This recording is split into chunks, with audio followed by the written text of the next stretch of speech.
Bom dia, meu nome é Lucas Pereira Pinheiro, eu sou estudante de Engenharia Química na Universidade do Estado do Amapá. O título do meu trabalho é Desenvolvimento de filmes de amido e glicerol contendo própolis. Meu orientador é o professor Dr. Tiago Marculino de Souza. Introdução. A maioria dos polímeros utilizados na atualidade são polímeros derivados do petróleo, e quando descartados inadequadamente, esses polímeros causam impactos ambientais. Para amenizar esses impactos ambientais, é possível substituir esses polímeros por polímeros biodegradáveis.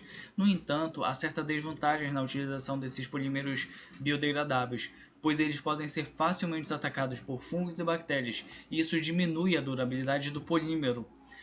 Para dar uma certa durabilidade ao polímero, é possível adicionar extrato glicólico de própolis, pois a própolis ela tem características antimicrobianas. Objetivos. O objetivo geral do trabalho é preparar filmes de amido de mandioca e glicerol contendo extrato glicólico de própolis. Os objetivos específicos são sintetizar filmes de amido e glicerol, investigar a influência da incorporação do extrato glicólico de própolis aos filmes produzidos utilizando planejamento fatorial e caracterizar os filmes em relação às suas propriedades mecânicas. Material e métodos. As matérias-primas utilizadas no trabalho foram glicerol, goma de tapioca e extrato glicólico de própolis. Para a realização do projeto, foi montado um planejamento experimental fatorial. Para isso, foram definidas variáveis e os níveis dessas variáveis, como é mostrado na tabela 1.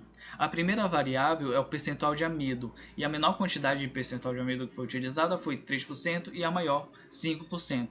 A segunda variável é o percentual de glicerol. A menor quantidade utilizada de glicerol foi 30% e a maior foi 40%. Essas porcentagens de glicerol, 30% e 40%, é em relação à massa de amido. A terceira variável é o extrato glicólico de própolis, e a menor quantidade foi 5% e a maior foi 10%, também em relação à massa de amido. Com base nas variáveis e nos níveis, foi montado o planejamento fatorial, como é mostrado na tabela 2. No entanto, não foram realizados os ensaios 5 e 6 por causa da pandemia, e isso impediu que eu pudesse fazer o tratamento estatístico dos meus resultados. Para a elaboração dos filmes, foi utilizado o método de Cash, em que primeiramente foi medida a massa do amido, do glicerol e da água. A solução foi colocada no banho-maria e mantida sob agitação de 500 rpm, até que o banho atingisse uma temperatura de 90 graus Celsius. Ele foi mantido nessa temperatura por 20 minutos. E depois ele foi retirado do banho-maria e colocado sobre a bancada para resfriar, também mantendo a agitação de 500 rpm até que a solução atingisse uma temperatura de 30 graus Celsius. Depois foi feita a adição da própolis e ela foi mantida sob agitação também de 500 rpm por mais de 10 minutos. Depois a solução foi distribuída em placas de Petri de poliestireno com uma gramatura de 0,28 gramas por centímetro quadrado. Depois as placas de Petri foram colocadas em uma estufa de circulação de ar a 50 graus Celsius por 24 horas. Depois essas placas foram transferidas a um outro local em que a umidade relativa era de aproximadamente 82%, a uma temperatura ambiente e foram mantidas nessas condições por 48 horas. Para a determinação das propriedades mecânicas, foi utilizada uma máquina universal de ensaios, da marca ENIAC modelo DL2000. A célula de carga utilizada foi de 50 newtons e a separação entre garras foi de 25 milímetros, como mostra a figura 2. A taxa de deformação adotada foi de 10 milímetros por minuto. Os corpos de provas tiveram dimensões de 75 milímetros de comprimento e 10 milímetros de largura. A figura 3 mostra um esboço do corte feito dos filmes na placa. Essas dimensões foram feitas com base na norma ASTM D882-10. Resultados: o aspecto visual do filme não houve diferença nenhuma entre um ensaio para o outro, embora tivessem concentrações diferentes. A figura 4 mostra o filme na placa de Petri após ser retirado da estufa, e a figura 5 mostra o filme após ele ser cortado da placa de Petri.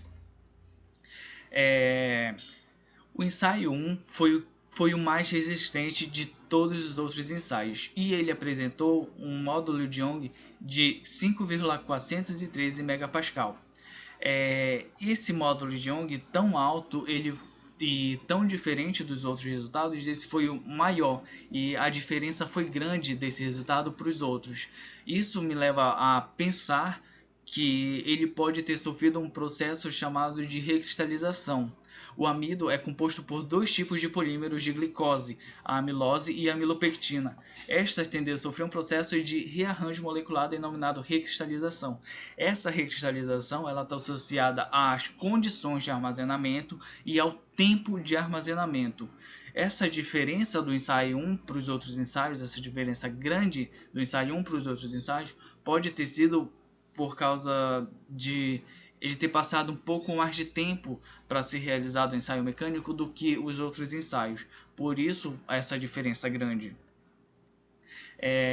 Em relação à força máxima, quando comparando os ensaios 2 e 4, que apresentaram as mesmas porcentagens de própolis e a mesma porcentagem de amido, houve um aumento na força máxima com o aumento da porcentagem de glicerol. Esse aumento foi de 0,0175 kg/força. Em relação ao aumento na porcentagem de própolis, mantendo fixas as concentrações de amido e glicerol, houve um aumento tanto para o ensaio 3 e 4 quanto o ensaio 7 e 8. Esses aumentos foram respectivamente de 0,0173 kg/força e 0,0282 kg/força.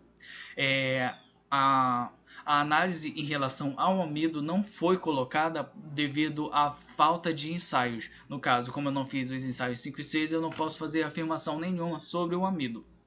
Em relação ao módulo de Young, houve uma diminuição no módulo de Young quando comparado aos ensaios 2 e 4. Essa diminuição foi de 0,458.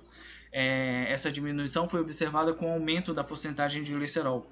E houve um aumento no módulo de Young quando comparado aos ensaios 3 e 4 e os ensaios 7 e 8.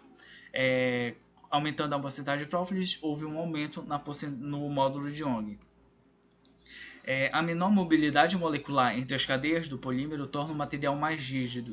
Os plastificantes reduzem as forças intermoleculares e aumentam a mobilidade das cadeias dos polímeros. O plastificante utilizado foi o glicerol. Isso pode ter justificado a diminuição no módulo de Young quando aumentou a concentração do glicerol na solução ou no filme. Em relação à tensão de escoamento, foi observado uma diminuição de 0,0194 MPa quando comparado aos ensaios 2 e 4. Eles apresentaram as mesmas concentrações de amido e de própolis, aumentando somente a porcentagem de glicerol. Então é possível que o glicerol tenha causado uma diminuição na tensão de escoamento. Foi observado um aumento de 0,0799 MPa comparando os ensaios 3 e 4 e de 0,0514 MPa comparando os ensaios 7 e 8. Eles também apresentaram a mesma concentração de amido e glicerol, aumentando somente as porcentagens de própolis. Então, houve um aumento em relação ao própolis na tensão de escoamento. Em relação à tensão máxima, foi observado um aumento. Com o aumento do glicerol foi observado um aumento na tensão máxima. A mesma coisa foi observada no própolis. Com o aumento da porcentagem de própolis foi observado um aumento na tensão máxima. Conclusão: o filme que eu produzi foi bom. Eles se apresentaram bem homogêneos e sem diferença entre si. É possível que o glicerol tenha causado uma diminuição no módulo de Young. E é possível também que a própolis tenha aumentado esse módulo de Young. Essas são as minhas referências. Eu queria agradecer ao NEMAS, que foi o laboratório onde eu realizei os meus experimentos, e ao CNPq por ter financiado a minha pesquisa.